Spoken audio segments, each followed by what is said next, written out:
I want you to get together. Hello, everyone. The Jesus Clan.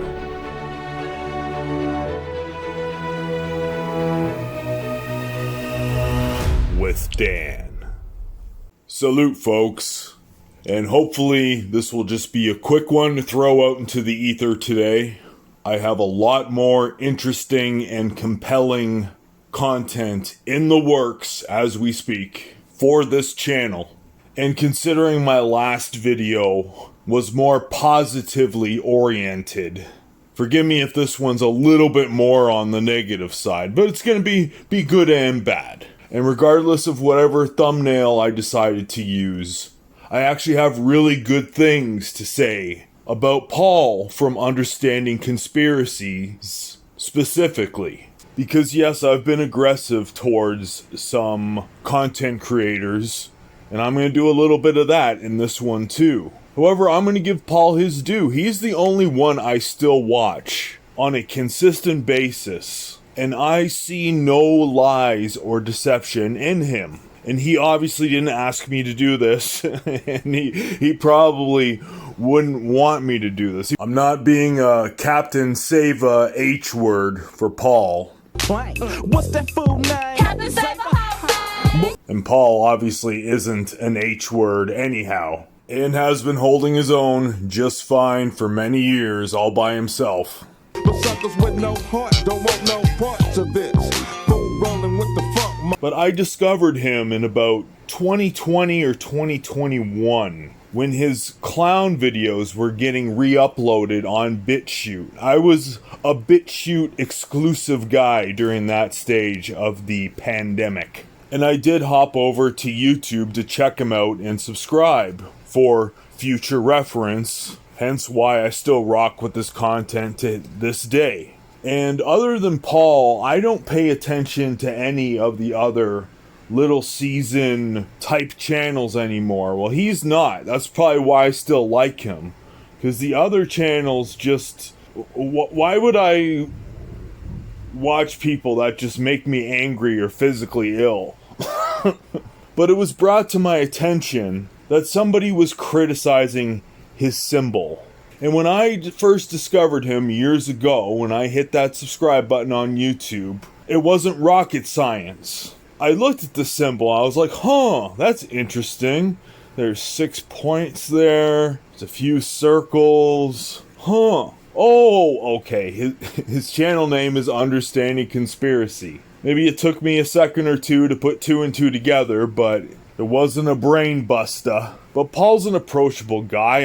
I leave comments often, and I've seen people ask him about it in the comments, and he addresses it. And not to mention that 2 crescent moons is an occult symbol too. Price check on a jackass. And that made me think of something I see on here often with people who send me emails and send me stuff and leave comments. And not to sound pretentious or anything like that, but there is, like, no, for lack of better term, know your place, know where you are on the learning curve and in the pecking order at any specific time.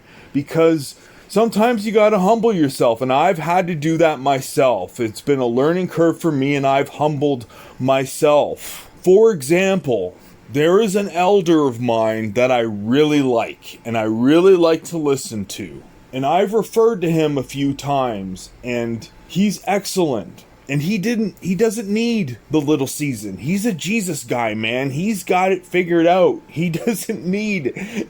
I've mentioned that before. Some people don't require this. It's obsolete to them anyways, because it's Jesus first for them. That's the hill they're dying on. They already have it figured out. But I knew my place, and I very humbly approached him with an email saying, hey, I made this video, it's gaining traction, I've done a good amount of research on this, I have all the scriptures in the pinned comment, and here's my video, and I'm not insulting your intelligence, and I was as humble and meek when approaching him about this, and thought that he might check it out because he is aware of biblical cosmology.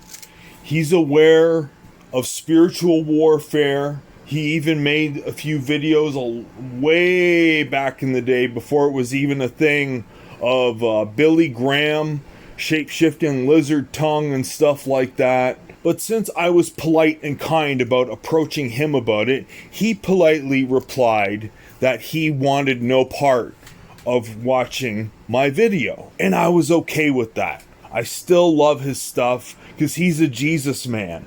And Paul's a good guy too, man. I like to shit test people with sense of humor. There's no simping in conspiracies this time. I've gotten blocked from a few channels from people who can't take a joke. And Paul's a good guy, man. He can take a joke. I've busted his balls a few times in the comments, and he was cool about it. I've always SHIT tested people on their sense of humor, because that is a huge measuring stick for emotional and spiritual intelligence, in my opinion. Back in the day, before I even was back with my Lord, Savior, and King, Jesus. Bro, if you didn't understand the humor, the basic humor of Seinfeld, I couldn't be your friend, man. Not saying that's like a great comedic show, but if you didn't at least kind of find that funny... I have a suspicion that he's converted to Judaism purely for the jokes. And this offends you as a Jewish person? No, it offends me as a comedian. If you didn't find Seinfeld funny and you found something like Friends funny, like, bro, I couldn't hang out with you. If you haven't seen it yet, check out Friends without the laugh track. You attacked your ex-wife? Oh, no. I tried. Maybe we could attack them together. It's creepy. But some people don't get it. Simple things like that. Hence, one of the buddies of the Double Moon fellow there, who sent me an email back in the day. And any of you who know who he is, I'm not gonna run for president of the Cult of Khan fan club. Far from it. But, and brief note on him, I don't hate that guy. I don't even dislike that guy. He grows on me on and off. I think it's because he kind of reminds me of me when I was his age. And there's some things that I don't like about my old self, and I can see that. And I think it has something to do with that, to be perfectly honest. But he knows his stuff, man. And he's leaps and bounds ahead of me when I was his age. But whatever he's doing now with the movement or whatever, you slap something with the name movement on anything, I am moving in the opposite direction. That's where my movement will be. That's just my nonconformist Sigma way I am. And nonconformist can be a bad thing too, I'll admit that. Satan, in a way, is the ultimate nonconformist. Do what thou wilt is being a nonconformist. But I'm weary of any time I see movement on anything. But I'm keeping an eye from a distance on the con man. Connor, if you want to discuss this one day in private or possibly in public, email me. Or don't. But anyways, Double Moon Boy, his buddy, a long time ago, sent me a bunch of pictures of the con man months ago. And even though I did not like him at that time, I understood what I was looking at. The Cult of Khan and the blatant, like, symbology. It's not like he was hiding it. Like, he was doing a parody. They were parody pictures. Like, it wasn't rocket science. If anything, I actually did kind of find it funny, even at that time. So if you got people with, I think little Double Moon Boy has the same amount of subscribers as me, basically, and you got someone else with almost 20,000 subscribers, they're getting tons of views on their videos, and they can't put a simple 2 and 2 together like that, and they misinterpreting scripture and twisting and turning. That's some dangerous stuff, man. And that's why I had to get away from a lot of the Little Season folks. You talk about Babylon, all I've started to hear was a bunch of babbling and old maps and confusing all kinds of geographies aside. Like, all of it is 100 yen. How does this work? This is incredible. Japan is the Holy Land. I guess so. Yeah, no, it's pretty good actually. Just something like the orphans. You got to be careful with stuff like that. Like we're speculating, and speculating is okay, but something as simple as the orphans, people can take too far. I do still think there's a massive possibility we're in Satan's little season, and if we are, there have been tons of wars. Some that may have been under-embellished, or some that may have been over-embellished, and who knows when they really happened. And guess what happens when there's a lot of war and a lot of casualties? There's a lot of orphans. Lastly, there was the issue of orphans. Many kids who lost their parents during the war or were abandoned by them, as was the case in socialist Romania, were homeless. The state would place them in overcrowded orphanages, from which many escaped, send them to labor colonies and special schools. Orphans happen often. And that's why I like Paul's channel and Paul's message. Because besides babble and speculation, which we all do to a certain extent, but people with logic like Paul temper it.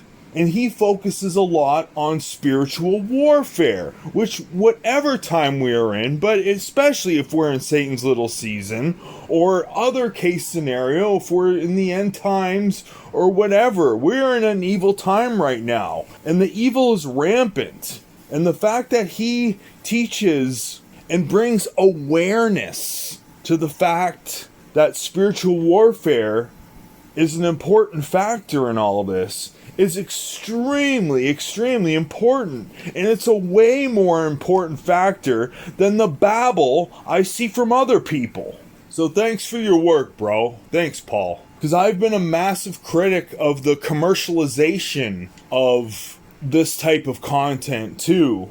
But he does it in a very classy, humble way. And he's very meek and humble and proper about how he does it. Because he doesn't claim to be a ministry. He brings awareness to spiritual warfare. And he does talk about Jesus because he obviously believes in Jesus. And I understand when you're a content creator, you got to put content out there. But yeah, kind of know your place, and there's a way to go about it. Kind of respect the pecking order of the amount of experience that someone may have or may not have. Don't be a midwit about it. If you have mid-intelligence, admit it to yourself and don't act like you're smarter than others. And you'll be far more intelligent by default. And I'm telling you this because I have experience in that regard, because I've been through the midwit phase. And when people like Paul and I are trying to teach you things, it's coming from a good place. Because we've been through the ringer, we've seen the stuff. And we're trying to give you some shortcuts, basically. Maybe help you prevent getting a few less bruises and broken bones in the process since we've been through it. But it's your journey and you do what you gotta do. But no matter what, respect the process and respect the people that are truly trying to help you. And pray for wisdom and discernment to identify the people who are truly trying to help you. The wisdom to know the difference. Always pray. And always tell evil to flee in Jesus' mighty name every day. Peace be with you.